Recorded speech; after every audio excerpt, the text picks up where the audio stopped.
மகாபாரதத்தில் எத்தனையோ கதாபாத்திரங்கள் இருந்தாலும் கர்ணனை உங்களுக்கு பிடிக்குமா? உங்களுக்கான காணொளி தான் இது. எத்தனையோ கதாபாத்திரங்கள் இருந்தாலும், எத்தனையோ மக்கள் இருந்தாலும், கடைசி வரை தனது குணத்தை இழக்காதவனாக கர்ணன் இருந்தானே. ஏன் கர்ணன் தானத்தில் சிறந்தவனாக இருந்திருக்கிறான்? ஏன் கர்ணனை காப்பாற்ற யாருமே வரவில்லை? ஏன் அவன் சூதால் வஞ்சிக்கப்பட்டான்? இப்படி பல கேள்விகள் வருதுல்ல. இந்த கேள்விக்கெல்லாம் பதில் இந்த காணொளியில் முழுமையாக பாருங்க.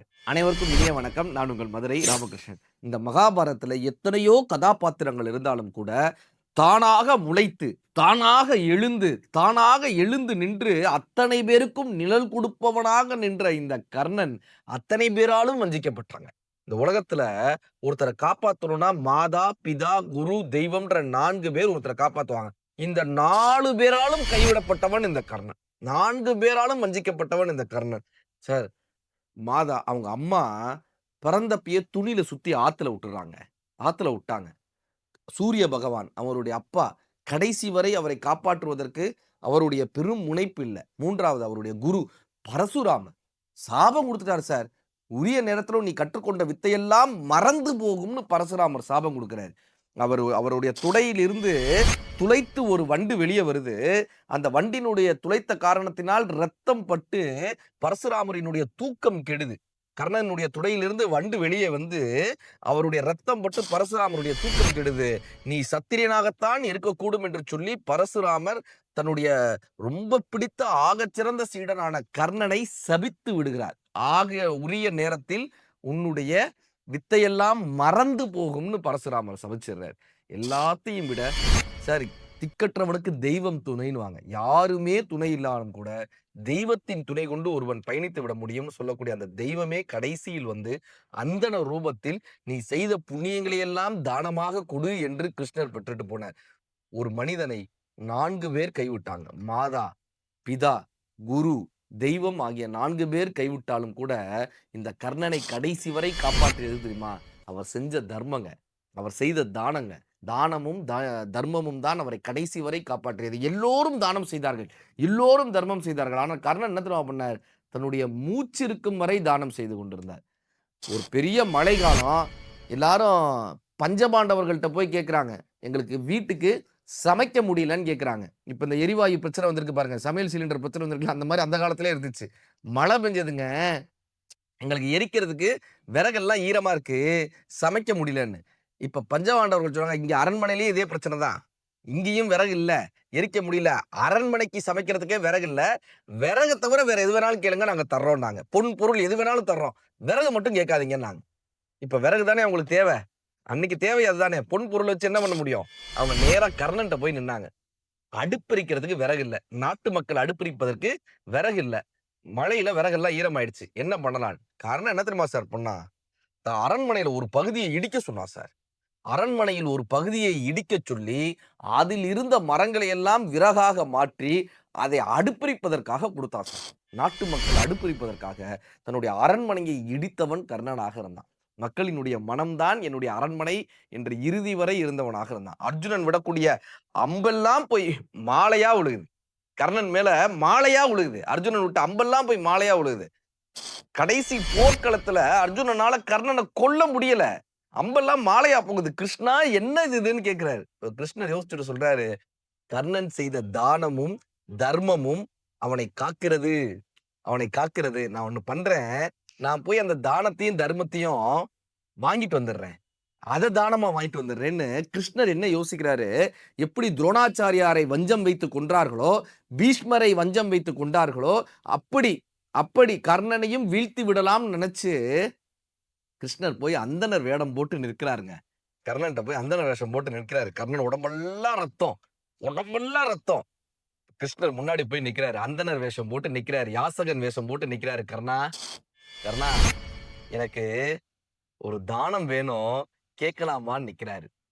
கர்ணன் சிரிக்கிறான். என்ன வேணும்னு கேட்கிறாரு. நீ செய்த இத்தனை நாட்கள் வாழ்க்கையில செஞ்சிருப்பேல புண்ணியம், அந்த புண்ணியத்தெல்லாம் எனக்கு தானமா கொடுன்னு நிக்கிறார் சார். எவ்வளவு பெரிய விஷயம், புண்ணியத்தெல்லாம் தானமா கொடுன்னு. இப்ப நாமளா இருந்தா எவ்வளவு யோசிச்சிருப்பேன், கடைசியில எனக்கு இருக்கிறதே அந்த புண்ணியம் மட்டும்தான், அதையுமாயா தானம் கேட்பீங்க நம்ம யோசிப்போம்ல. கர்ணன் சிரிச்சாரு சார், சிரிச்சார் அந்த போர்க்களத்துல. இப்ப அந்த வந்த யாசகன், ஏன் சிரிக்கிறீங்க, கொடுக்க மாட்டீங்களான்னு கேட்கிறாங்க. கர்ணன் சிரிச்சுக்கிட்டே சொன்னாராம், நல்ல வேளை கொடுக்க முடிஞ்சத கேட்டப்பா. இங்க சாப்பாடு போடுன்னா என்னால சாப்பாடு போட முடியாது. பொற்காசுகள் குடுன்னா குடுக்க முடியாது. வேற ஏதாவது கேட்டிருந்தேன்னா என்னால குடுக்க முடியாது. நல்ல வேளை என் வாழ்க்கையின் கடைசி தருணத்தில் என்னால் கொடுக்க முடிஞ்சத கேட்டேல்ல. கடைசி வரை என்னை தர்மவானாக வைத்திருந்தேல்லன்னு வணங்கி, என்ன தெரியுமா சார் பண்ணாரு? தானம் குடுக்குறப்ப தண்ணீரால தானம் குடுக்கணும். ஏதாவது ஒரு தண்ணீரால தானம் குடுக்கணும். இந்த கர்ணன் சுத்தி முத்தி பார்க்குறாரு. தண்ணீர் இல்ல. உடம்புல ரத்தமா கொட்டுது. ரத்தமா கொட்டுது. இப்ப கால்ல இருந்து ரத்தம் வருது, கையில இருந்து ரத்தம் வருது, இடுப்புல இருந்து ரத்தம் வருது, தலையில இருந்து ரத்தம் வருது. ஆனா கர்ணன் என்ன தெரியுமா பண்ணாரு? தானம் கொடுப்பதற்காக நெஞ்சிலிருந்து ரத்தத்தை எடுக்கிறாரு சார். இந்த அம்ப அப்படி எடுத்து நெஞ்சிலிருந்து ரத்தம் வருது. இந்த ரத்தத்தை எடுத்து ஏன்பா நெஞ்சிலிருந்து ரத்தம் எடுத்தாருன்னா, நீங்க எத கொடுக்கிறதா இருந்தாலும் நெஞ்சார குடுக்கணுமா. நெஞ்சார இந்த பாக்கெட் இடது பக்கம் வைக்கிறாங்கல்ல. ஏன் தெரியுமா இந்த பாக்கெட் இடது பக்கம் இருக்கு? நீங்க ஏதாவது எடுத்து குடுக்கணும்னா, நெஞ்சார நெஞ்சை தொட்டு எடுத்து குடுக்கணுமாங்க. கர்ணன் உடம்பு முழுவதும் ரத்தம் இருந்தாலும் கூட, நெஞ்சிலிருந்து வந்த ரத்தத்தை, இதயத்திலிருந்து வந்த ரத்தத்தை எடுத்து, இதயப்பூர்வமாக ஒரு தானம் செஞ்சான் சார். என்ன தெரியுமா தானம் பண்ணாரு? தான் செய் புண்ணியத்தை உனக்கு தானமாக தருகிறேன்னாரு. செய் புண்ணியம். வினை தொகைன்னு தமிழ்ல பேரு. ஊறுகாய், ஊறிய காய், ஊறும் காய், ஊற போயிற காய். வினைத்தொகைன்னு பேரு. அந்த மாதிரி செய் புண்ணியம். நான் செய்த புண்ணியம், இப்ப செய்யற புண்ணியம், இதனால ஒரு புண்ணியம் வருதுல்ல, அந்த புண்ணியம் 3 கால புண்ணியத்தையும் நான் உனக்கே தானமா தர்றேன்பான்னு மொத்த புண்ணியத்தையும் தானமா கொடுத்துட்டாருங்க. இந்த ரத்தம் கிருஷ்ணர் கையில பட்டுச்சுல, கிருஷ்ணருக்கு குற்ற உணர்வு வந்துருச்சுங்க. கிருஷ்ணர் அழுத இடம் இந்த இடம். அவர் யோசிச்சிருக்காரு, இவனையாயா ஏமாத்த வந்தோம், இந்த மனுஷனையாயா ஏமாத்த வந்தோம். கடைசி நொடியில் கூட 3 கால தானத்தையும் கொடுத்தானையா, இந்த மனுஷனை போய் ஏமாத்த வந்தோமேன்னு கிருஷ்ணர் அழுத இடங்க அந்த இடம். மழை கொடுக்கும் மேகமோ 2 மாதம், பசு கொடுக்கும் கொடையோ 3 மாதம், பார்த்திபனாம் கர்ணனுக்கோ 4 மாதம், கொடுத்தே சிவந்த கைகள் கர்ணனோட கை. இப்ப கிருஷ்ணர்கிட்ட கையில கர்ணனுடைய ரத்தம் பட்டுருச்சுல, இப்ப கிருஷ்ணருக்கு ஏதாவது கொடுக்கணும்னு ஆசை வந்துருச்சான். இவர் ரத்தம் பட்ட உடனே இப்ப அர்ஜுனன் கேட்டு விஸ்வரூபம் எடுத்து நின்னாரு. கர்ணன் கேட்காமலே விஸ்வரூபம் எடுத்து நின்னார். நான் அந்தணன் இல்லப்பா, நான் யாசகன் இல்லப்பா, உன்னை ஏமாத்துறதுக்காக வந்தேன்ப்பா, உன்னை ஏமாத்துறதுக்காக வந்தையா, நான் தான்யா கடவுள்னு நின்னாரு. உனக்கு ஏதாவது கொடுக்கணும்னு ஆசைப்படுறேன், ஒரே உனக்கு ஒரு வரம் கொடுக்கணும்னு ஆசைப்படுறேன், என்ன வரம் வேணும்னு கேளுன்னாரு. இந்த கடைசி நேரத்துல கர்ணன் என்ன வேணாலும் கேட்டிருக்கலாங்க.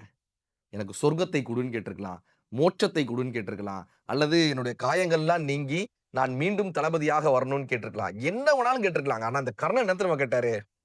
எனக்கு அடுத்த பிறவி ஒன்று இருந்தால் அந்த பிறவியிலும் என்னிடம் இல்லை என்று வருபவர்களுக்கு இல்லை என்று சொல்லாத வரத்தை மட்டும் எனக்கு கொடு கிருஷ்ணான்னு கடைசியா வேண்டாங்க. கர்ணன் இறந்து போன உடனே குந்தி அழுகுறாங்க. கர்ணனுடைய பெற்ற தாய் குந்தி அவங்க கிட்ட வாங்கின வரம் அதுதான். கர்ணன் வாங்கின வரம், அம்மா நான் உயிரோடு இருக்கும் வரை நான் தான் உன் மகன் யார்கிட்டையும் சொல்லக்கூடாது. இறந்து போன பின்பு என்னைய மடியில வச்சு நீ அழணுமா, நான் அனாதை இல்லைன்னு எல்லாருக்கும் தெரியணுமா, நீ தான் என் தாயின்னு எல்லாருக்கும் தெரியணுமான்னு கர்ணன் வரம் கேட்டாரு. அவர் யார்ட்டையுமே எதுவுமே கேட்காதவர் தான் அம்மா கிட்டதான் இதை கேட்டாரு. என்னை மடியில வச்சு அழணுமான்னு. குந்தி அவரை மடியில வச்சு அழறாங்க, கர்ணா என் மூத்த மகனேன்னு. இந்த குந்தி அழும்போது இன்னொரு அழுகுரல் கேக்குது. யாரு தெரியுமா? தர்ம தேவதை அழுதாங்க. தர்ம தேவதை அழுதா. குந்திட்ட கேக்குறாங்க, நீ ஏமா அழுகுற, நீ ஏன் அழுகுற? உனக்கு ஒரு பிள்ளை போனா மிச்சம் 5 பிள்ளை உயிரோட இருக்கான். பஞ்சமானவர்கள் 5 பேர் உயிரோட இருக்கான். எனக்கு இந்த உலகத்திலேயே தர்மத்துக்காகவும் தானத்துக்காகவும் இருந்த ஒரே பிள்ளையான இந்த கர்ணன் இறந்துட்டாமா, நீ ஏன் அழுகுற? நான் தாமா அழுகணும்னு தர்ம தேவதை நெஞ்சில் அடித்து கொண்டு அழுதாள் என்று பாரதம் நமக்கு காட்டிட்டு போகுதுங்க. இந்த தானமும் தர்மமும் இந்த உலகத்தில் நம் தலையை காக்கும் என்று காத்து நமக்கு காட்டிய ஒரு மிகப்பெரிய காவியம் இந்த மகாபாரதம் என்கிற ஒரு அற்புதமான காவியம். இந்த கர்ணனை படிக்கும் போது மட்டும், இந்த கர்ணனை கொண்டாடுவதோடு மட்டும் நாம் நின்று விடாமல், கர்ணனை போல் நாமும் நம் வாழ்க்கையை வடிவமைத்துக் கொள்ள வேண்டும் என்று காட்டக்கூடிய காவியம் இந்த மகாபாரத காவியம். நமக்காகவும் தர்ம தேவதை நிற்பாள். கடைசி காலத்தில் நமக்காகவும் தர்ம தேவதை நிற்பாள். நமக்கு ஏற்படக்கூடிய துன்பங்களை எல்லாம் அவள் மாலையாக மாற்றி தருவாள் என்ற நம்பிக்கையோடு இந்த காணொளி உங்களுக்கான தர்ம சிந்தனையை வளர்க்கட்டும். நன்றி.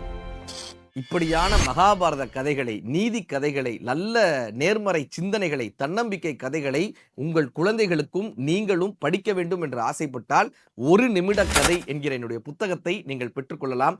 விழுமுன் எழுமின் என்கிற அந்த நம்பிக்கையூட்டும் தன்னம்பிக்கை புத்தகத்தையும் நீங்கள் பெற்றுக்கொள்ளலாம். இந்த புத்தகங்களை எல்லாம் எப்படி பெறுவது என்கிற கேள்விக்கு கீழே உள்ள இந்த தொலைபேசி எண்ணை நீங்கள் தொடர்பு கொள்ளலாம். வாழ்த்துக்கள்.